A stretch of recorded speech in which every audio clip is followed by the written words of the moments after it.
ज़रा देख लो इस वीडियो को और आगे शेयर भी करना भाई। मैं चाहूँगा एक बार पहले आप हालात देख लीजिए क्या हैं। अभी हम शमशान घाट पे खड़े हैं, यहाँ से गिनती शुरू करो। 1 एम्बुलेंस, 2 एम्बुलेंस, तीसरी, चौथी, 5वीं, 6ठी, 7वीं और उसके आगे 8वीं। 8 एम्बुलेंस इस समय शमशान घाट पे हैं। इससे पहले मैं आपको ये बताऊं कल हमारे साथ क्या क्या हुआ। मैं आपको बताना चाहता हूं कि अभी के क्या हालात हैं। 34 लाशें कोरोना पॉजिटिव होम क्वारंटीन से हमने आज लेकर आए हैं शमशान घाट। 27 लाशें हम हॉस्पिटल से लाए हैं कोरोना पॉजिटिव अपनी एम्बुलेंसों में। अब 34 और 27 आप प्लस कर लीजिए कितना बनता है। 61 लाशें कोरोना की हम ला चुके हैं। दिल्ली का जो पॉजिटिविटी रेट है 32% पहुंच चुका है, यानी दिल्ली में हर तीसरा बंदा कोविड पॉजिटिव है। दिल्ली में हर तीसरा बंदा कोविड पॉजिटिव है। ऐसे में आप हालात सुनिए। यहाँ पे तो लाशें जो आ रही है सो आ रही हैं। हॉस्पिटल में इतना बुरा हाल हो रहा है। हमारे जो इमरजेंसी रिस्पांस टीम्स हैं, जिसके वॉलंटियर्स और हमारे कई स्टाफ मेंबर जो एडमिट हैं हॉस्पिटल में, कल हमें शाम को एक फ़ोन आया उन हॉस्पिटल से कि जी आपको यहाँ से पेशेंट ले जाना पड़ेगा। हमने कहा क्यों? तो उन्होंने बोला जी हमारे पास ऑक्सीजन ख़त्म हो गई है। अब हम हैरान हो गए, इतने बड़े हॉस्पिटल, आईसीयू में पेशेंट, कैसे कह सकते हैं आपके आप ऑक्सीजन ही ख़त्म हो गई है? और वो भी तब एक पेशेंट का 1 लाख रुपया रोज़ मांग रहे हैं हॉस्पिटल वाले। प्राइवेट हॉस्पिटल की बात कर रहा हूँ, ज़्यादा बड़े नहीं, मिडिल कैपेसिटी के। लेकिन लाख रुपए भरने के बाद पर डे एक पेशेंट का आप हाल सुनिए। ऑक्सीजन नहीं है, हमसे ये शर्त रखी गई कि आप ऑक्सीजन अपनी लाओगे। ऑक्सीजन हमने दी। खाना पीना हॉस्पिटल ने नहीं दिया, वो हमने भेजा। रेमडेसिविर इंजेक्शन हमने अरेंज किए। कल जो लाइव किया था तो कई लोगों ने सपोर्ट करी है हमें, मैं थैंक यू करना चाहूँगा। हमने रेमडेसिविर इंजेक्शन उनको दिए। मेडिसिन बाहर से, जब ऑक्सीजन बाहर से आ रही है हम दे रहे हैं, खाना पीना हम दे रहे हैं, रेमडेसिविर इंजेक्शन हम दे रहे हैं, दवाइयाँ हम दे रहे हैं, एम्बुलेंस हम लेके जा रहे हैं, तो तुम 1 लाख रुपए किस बात का ले रहे हो?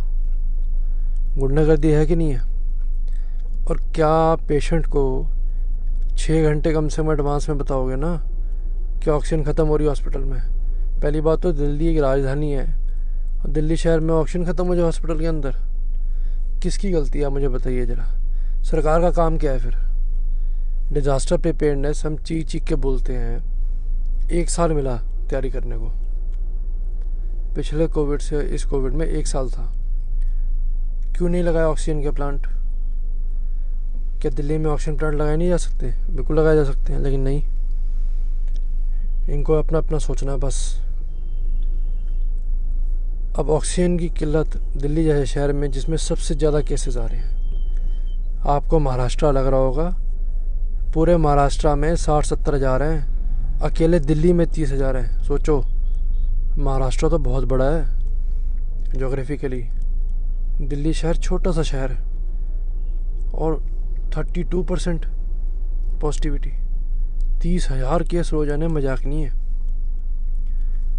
आज 34 लाशें उठाई हैं होम आइसोलेशन से। वो देखिए अब ये गई है फिर लेने, वो निकल गई है एम्बुलेंस हमारी। 34 लाशें घर से उठाई हैं, 27 हॉस्पिटल से।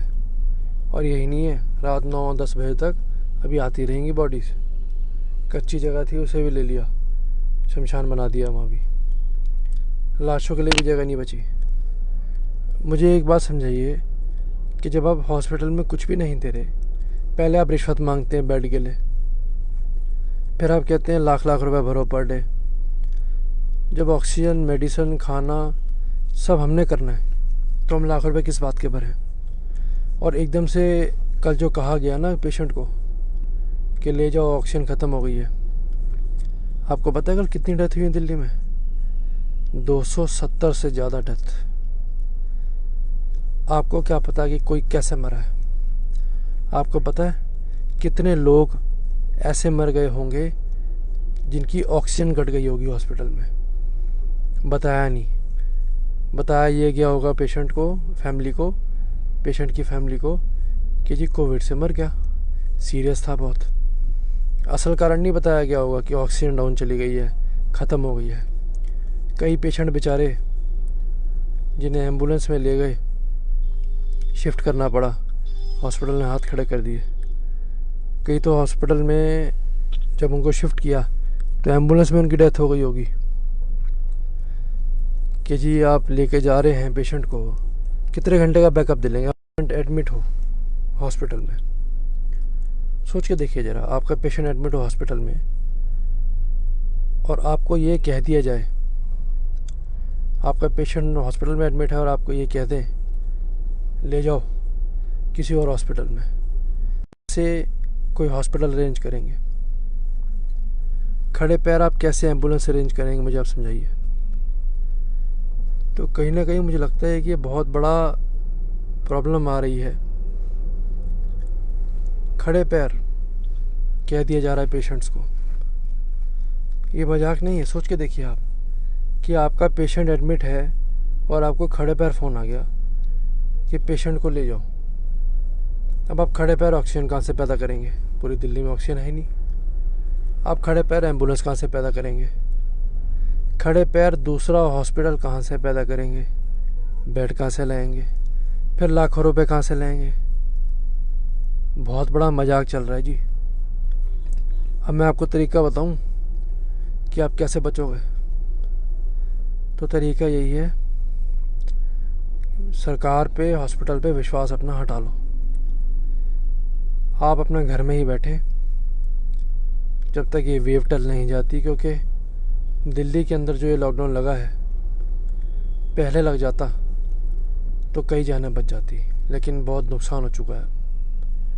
अब जो ये गेम है ये हाथ से निकल गई ये सबके। अब ये सारा पाला चला गया हॉस्पिटल के हाथों में। अब जो जा रहा है ना पेशेंट, वो वापस नहीं आ रहा। इसलिए मैं आपसे रिक्वेस्ट करना चाहूँगा, ऑक्सीजन नहीं है, पेशेंट मर रहे हैं ऑक्सीजन की कमी से, और एकदम जो कहा जा रहा है कई तो एम्बुलेंस में मर जाते हैं। खड़े पैर आईसीयू में पेशेंट को अगर बोल दिया जाए किसी और हॉस्पिटल में ले जाओ, कहना आसान है, शिफ्ट करने में कितना पैसा, कितनी पावर चाहिए सोचिए आप। अगर आपकी कोई बातचीत नहीं है ना, पहुंच नहीं है, तो बस वो देखिए और आगे लाश। हालत देखिए जरा आप, ये देखिए, हे भगवान।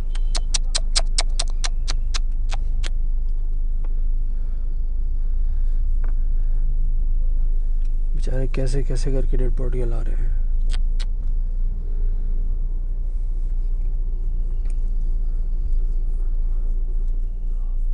आठ एम्बुलेंस से खड़ी हैं शमशान पे, 70, 80, 90 एक शमशान घाट में जलाए जा रहे हैं। पेशेंटों को कहा जा रहा है भाग जाओ यहाँ से, ऑक्सीजन नहीं है, कोई और हॉस्पिटल देख लो। आपको पता है आधे से ज़्यादा पेशेंट कल जो थे वो या तो नोएडा में भर्ती हुए हैं या फरीदाबाद में भर्ती हुए हैं, जो एनसीआर का एरिया है, क्योंकि दिल्ली में ऑक्सीजन ख़त्म हो गई थी कल हॉस्पिटल्स में। तो ये बहुत एक गलत व्यवहार किया जा रहा है। मैं बता रहा हूँ आपको, गवर्नमेंट प्रिपेयर्ड ही नहीं है पेशेंट्स को टैकल करने के लिए। इनके हाथ से गेम निकल चुकी है।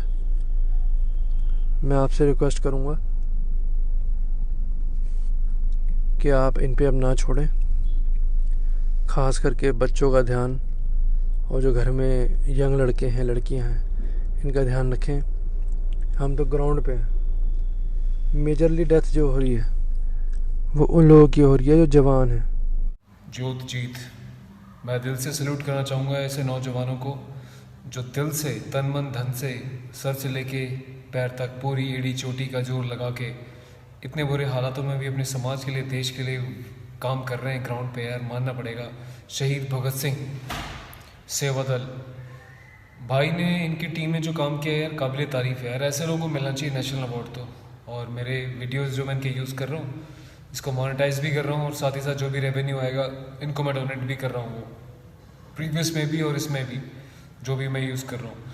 तो यार ऐसे लोग हैं जैसे शायद ज़िंदगी कुछ लोगों की बच रही है, वरना सिस्टम तो फेल हो चुका है। और ये खाली केजरीवाल का नहीं है मुद्दा, ये पूरे देश का मुद्दा है। अधिकतर जो है राज्यों में यही हाल है, चाहे वो सेंट्रल गवर्नमेंट का हो चाहे स्टेट्स का हो, बुरा हाल है भाई। वो आप देख लो, इनसे डरो मत, अपने आप को बचाओ, प्रिकॉशंस बरतो। और घर में जो इलाज है, जो चीज़ें मैं बता रहा हूँ खुद कोविड पॉजिटिव होने के नाते, जो चीज़ें मैं घर में कर रहा हूँ डॉक्टर्स के बताने पे, उसको फॉलो करो। डेली मैं अपडेट्स दे रहा हूँ आपको अपने इस चैनल रॉयल सोल्जर के माध्यम से। तो ख्याल रखो भाई और ध्यान रखो अपना। जय हिंद।